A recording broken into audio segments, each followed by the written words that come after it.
Friend સાચે જ આજે તો મારા ઘરે ખાવા માટે પડાપડી થઈ ગઈ. જો આટલો હેલ્ધી નાસ્તો ટેસ્ટી હોય તો કોને ખાવાની મજા ન પડે. હેલ્ધી તો છે જ અને સાથે સાથે ટેસ્ટી પણ ખૂબ જ છે. બસ છાશની અંદર મગની દાળ નાખી અને શેકી દો ને ત્યાર પછી જુઓ કમાલ ફ્રેન્ડ્સ, ખરેખર ખૂબ જ હેલ્ધી અને ટેસ્ટી રેસીપી બનીને તૈયાર થશે.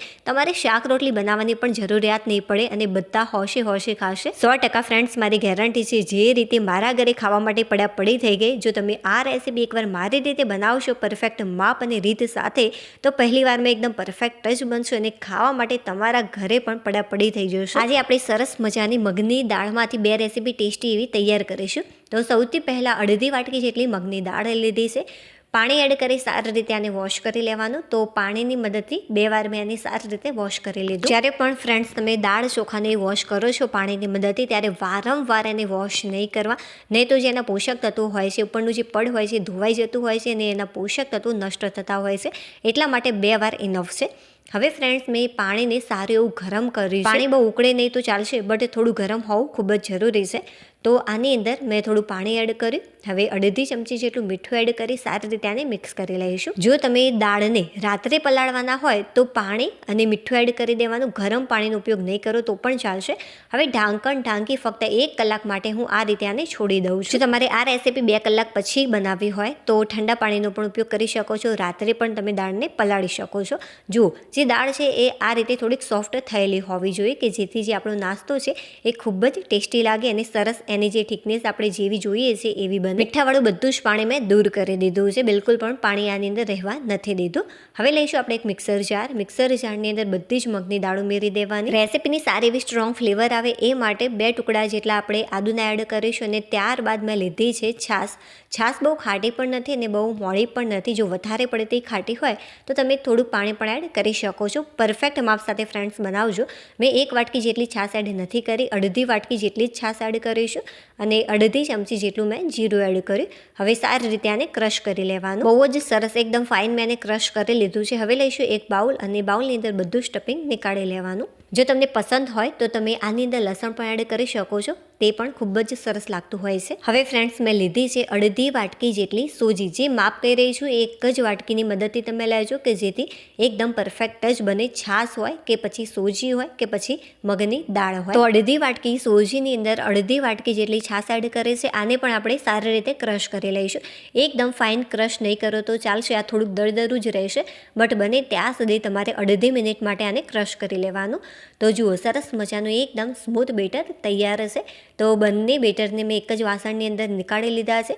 હવે સારી રીતે એકવાર આને મિક્સ કરી લેવાનું. જો ફ્રેન્ડ્સ, જે આ બેટરની થિકનેસ છે એ એકદમ પરફેક્ટ છે. આપણે આ ટાઈપની જ રાખીશું. જો તમને એવું લાગે કે બેટર વધારે પડતું પાતળું થઈ ગયું છે તો તમે થોડીક સોજી પણ ક્રશ કરીને આની અંદર ઉમેરી શકો છો. અને જો ઘટ હોય તો છાશ અથવા તો પાણી એડ કરી દેવાનું. હવે સ્વાદ અનુસાર મીઠું એડ કરી મેં આને સારી રીતે મિક્સ કરી લીધું. હવે આપણે એક બાઉલ લઈશું. તેની અંદર છીણેલું ગાજર લીધું છે 2 મોટી ચમચી ભરીને. હવે તેટલા જ પ્રમાણમાં ઝીણું ચોપ કરેલું ટામેટું લીધું છે, એ પણ મેં 2 ચમચી જેટલું લીધેલું છે. હવે ઝીણી ચોપ કરેલી ડુંગળી એડ કરીશું 2 થી 3 ચમચી જેટલી. તમને જે પણ શાકભાજી પસંદ હોય એ તમે તમારી રીતે આની અંદર એડ કરી શકો છો. ઝીણું ચોપ કરીને કેપ્સિકમ પણ એડ કરી શકાય છે. તે પણ ટેસ્ટમાં ખૂબ જ સરસ લાગતું હોય છે. હવે છીણેલી કોબીજ એડ કરી છે 2 મોટી ચમચી ભરીને. હવે ઝીણા ચોપ કરેલા લીલા મરચાં લીધા છે 1.5 મોટી ચમચી ભરીને. જે આ રેસીપી છે એ હું થોડીક સ્પાઇસી બનાવું છું એટલા માટે મેં લીલા મરચાં થોડાક વધારે પ્રમાણમાં લીધા છે. જો તમને તીખું ઓછું પસંદ હોય તો તમે ઓછા પ્રમાણમાં પણ એડ કરી શકો છો. 2 થી 3 ચમચી જેટલી કોથમીર અને સ્વાદ અનુસાર થોડુંક મીઠું એડ કરીશું. અડધી ચમચી જેટલું જીરું અને 1 ચમચી જેટલા તલ એડ કરી બધા જ મસાલા સારી રીતે એકવાર મિક્સ કરી લેવાના. બીજા કોઈ પણ એક્સ્ટ્રા મસાલા એડ કરવાની જરૂરિયાત નથી. આટલા ઇનફ છે. જો ફ્રેન્ડ્સ, સિમ્પલ મસાલા સાથે આપણે આ સ્ટફિંગ તૈયાર કર્યું છે, છતાં પણ જે રેસીપી છે એનો જે ટેસ્ટ છે ખૂબ જ સરસ આવશે. ચાલો એક મસાલો તૈયાર કરી લઈએ. આ માટે અડધી ચમચી જેટલું કાશ્મીરી લાલ મરચું પાવડર, 5 ચમચી જેટલો ગરમ મસાલો અને થોડાક ચીલી ફ્લેક્સ એડ કર્યા છે. જો ચીલી ફ્લેક્સ ન હોય તો તમે આના વગર પણ તૈયાર કરી શકો છો. તો 1 ચમચી જેટલા ચીલી ફ્લેક્સ લીધા છે. સારી રીતે આને એકવાર મિક્સ કરી લેવાનું. તમે આની જગ્યાએ પાવભાજીનો મસાલો પણ એડ કરી શકો છો ગરમ મસાલાની જગ્યાએ, તો પણ ટેસ્ટી જ લાગશે. અથવા એકલો પાવભાજીનો મસાલો પણ એડ કરી શકાય છે. જો લાલ મરચું એડ નહીં કરો તો પણ ચાલશે. હવે જે બેટર આપણે તૈયાર કર્યું છે એમાંથી અડધો ભાગ હું કોઈ પણ એક બાઉલની અંદર નીકાળી લઉં છું અને જે બાકીનો અડધો ભાગ છે તેની અંદર 1 ચમચી ભરીને ખાવાના સોડા એડ કર્યા છે, તમે ઈનોનો પણ ઉપયોગ કરી શકો છો. હવે બસ સારી રીતે એકવાર આને મિક્સ કરી લેવાનું. તો સારી રીતે ફેટવું ખૂબ જ જરૂરી છે. તો બહુ જ સરસ રીતે મેં 2.5 મિનિટ માટે આને સારી રીતે ફેટી લીધું. જો જે બેટર છે સરસ મજાનું એકદમ ફ્લફી થઈ ગયું છે. ચાલો હવે ગેસની ફ્લેમ ક્યારે ફાસ્ટ કરવી ક્યારે સ્લો કરવી એ બધી જ ટિપ્સ સાથે હું તમને સમજાવીશ. શરૂઆતમાં ગેસની જે ફ્લેમ છે ફાસ્ટ રાખવાની. એવું લાગે કે તવો હવે થોડું ગરમ થઈ ગયું છે ત્યારે જે ગેસની ફ્લેમ છે એકદમ ધીમી કરી દેવાની. બહુ જ વધારે પડતો તવો જે છે એ ગરમ ન થયેલો હોવો જોઈએ. સામાન્ય ગરમ થાય ત્યારે બસ તમારે ચમચાની મદદથી 1 ચમચો ભરીને મેં અત્યારે બેટર એડ કર્યું છે અને આ રીતે તમારે પાથરી દેવાનું. જો તમારે આ રેસીપી સિમ્પલ રીતે ખાવી હોય તો બસ ડાયરેક્ટ તમે આ રીતે બેટર એડ કરીને બંને સાઈડથી કૂક કરી અને ટોમેટો કેચઅપ સાથે પણ ખાઈ શકો છો. બટ વધારે ટેસ્ટી બનાવવું હોય તો બસ તમારે શું કરવાનું, આ રીતે બેટર ઉમેરી અને ઉપરથી જે આપણે સ્ટફિંગ તૈયાર કર્યું છે આ રીતે થોડુંક પાથરી દઈશું અને ત્યારબાદ જે ચટપટો મસાલો તૈયાર કર્યો છે એ ઉપરથી થોડુંક એડ કરી દઈશું. હાથની મદદથી તમારે થોડુંક આ રીતે પ્રેસ કરી દેવાનું કે જેથી જે સ્ટફિંગ છે અંદર સુધી ઉતરી જાય અને દેખાવ પણ સારો લાગે અને જેનો ટેસ્ટ છે એ પણ ખૂબ જ સરસ લાગે. તૈયાર કરેલો મસાલો હું આ રીતે ઉપરથી થોડુંક સ્પ્રિંકલ કરું છું. જે ગેસની ફ્લેમ છે ધીમી જ રાખવાની છે. ઢાંકણ ઢાંકી 2.5 મિનિટ માટે આને કૂક કરીશું. 2.5 મિનિટ પછી ફ્રેન્ડ્સ તમે જોશો તો સરસ મજાનું જે ઉપરનું પડ છે એ સુકાઈ જશે. વાવ, ખરેખર બહુ જ સરસ રીતે આ સુકાઈ ગયું છે. હવે આપણે આને ટર્ન કરી દઈશું. ટર્ન કરતાં પહેલાં તમારે ચેક કરી લેવાનું કે જે નીચેનું પડ છે એ કૂક થયું છે કે નહીં. જુઓ આ ટાઈપનો કલર આવે ત્યારે સમજવાનું કે પરફેક્ટ રીતે કૂક થઈ ગયું હશે. ત્યારબાદ તમારે ટર્ન કરી દેવાનું અને બીજી સાઈડથી બહુ વધારે પડતું કૂક કરવાની જરૂરિયાત નથી. હવે જે ગેસની ફ્લેમ છે મેં મીડિયમ કરી દીધી, બહુ ફાસ્ટ પણ નહીં અને બહુ સ્લો પણ નહીં. બીજી સાઈડથી બહુ જ વધારે પડતું કૂક કરવાની જરૂરિયાત નથી. તો બસ ફરીથી આપણે 2.5 મિનિટ માટે આને કૂક કરીશું. ટોટલ 1 મિનિટની અંદર સરસ મજાની જે રેસીપી છે બનીને તૈયાર થઈ જતી હોય છે. જેવું પડ ઉપરનું સુકાઈ જાય તરત જ જે ગેસની ફ્લેમ છે તમારે મીડિયમ કરી દેવાની. તો 1 મિનિટની અંદર સરસ મજાની આ રેસીપી બનીને તૈયાર થઈ જશે. અને જો ગેસની ફ્લેમ તમે ધીમી રાખી હશે તો 1.5 મિનિટ જેટલો પણ ટાઈમ લાગી શકે છે. હવે બીજા બેટરની અંદર ખાવાના સોડા એડ કરીશું 2.5 ચમચી જેટલા.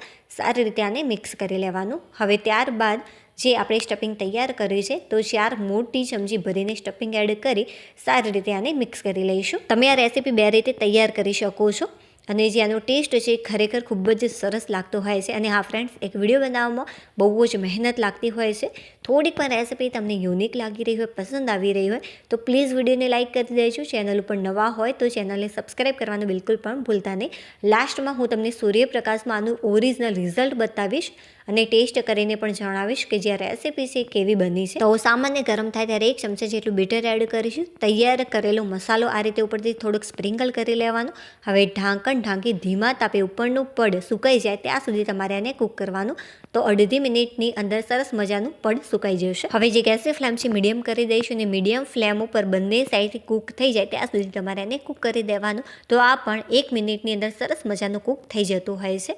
વાવ, ઉપરનું જે પડ છે થોડું ક્રિસ્પી થયું છે અને અંદરથી આ સોફ્ટ બનશે. બંને સાઈડથી આ કૂક થઈ ગયું છે. વાવ ફ્રેન્ડ્સ, બહુ જ ટેસ્ટી દેખાય છે અને ગરમ મસાલો અને કાશ્મીરી લાલ મરચું પાવડર જે એડ કર્યું છે એનાથી સુગંધ પણ બહુ જ સરસ આવે છે. ચાલો આને આપણે કોઈ પણ એક પ્લેટની અંદર નીકાળી લઈશું. જો ફ્રેન્ડ્સ, બહાર સૂર્યપ્રકાશમાં તમને આનું ઓરિજિનલ રિઝલ્ટ બતાવું. વાવ, લાગે છે ને એકદમ ચટાકેદાર, ટેસ્ટી અને હેલ્ધી પણ છે. કોઈને ખબર પણ નહીં પડે કે તમે મગની દાળનો આટલો સરસ મજાનો ટેસ્ટી અને હેલ્ધી નાસ્તો બનાવીને તૈયાર કર્યો છે. જુઓ કેટલું સરસ મજાનું સુપર સોફ્ટ બન્યું છે. ફ્રેન્ડ્સ, બંને રેસીપી અમારા ઘરે બધાને બહુ જ પસંદ આવી. ચાલો હું તમને તોડીને બતાવું. જો ફ્રેન્ડ્સ, બને છે ને એકદમ સુપર સોફ્ટ. વાવ ફ્રેન્ડ્સ, ખરેખર મારા મોઢામાં તો પાણી આવી ગયું. ચાલો આનો હું ફટાફટ ટેસ્ટ કરી લઉં અને તમને સાચી માહિતી આપું કે મને આ રેસીપી કેવી લાગી. ટોમેટો કેચઅપ સાથે આ જે રેસીપી છે ખૂબ જ સરસ લાગતી હોય છે. અરે વાહ ફ્રેન્ડ્સ, ખરેખર બહુ જ સરસ લાગે છે. તમે એકવાર ચોક્કસથી બનાવજો. ચાલો આને પણ હું તમને તોડીને બતાવું. જુઓ, આ પણ સરસ મજાની એકદમ સુપર સોફ્ટ બની છે. બંને રેસીપીમાંથી તમને કઈ રેસીપી પસંદ આવી ચોક્કસથી કોમેન્ટ કરીને જણાવજો. ચાલો હવે આપણે ફરીથી મળીશું એક નવી ટેસ્ટી અને હેલ્ધી રેસીપી સાથે. ત્યાં સુધી બાય. અને હા, વિડીયોને લાઇક કરવાનું અને ચેનલને સબસ્ક્રાઈબ કરવાનું બિલકુલ પણ ભૂલતા નહીં.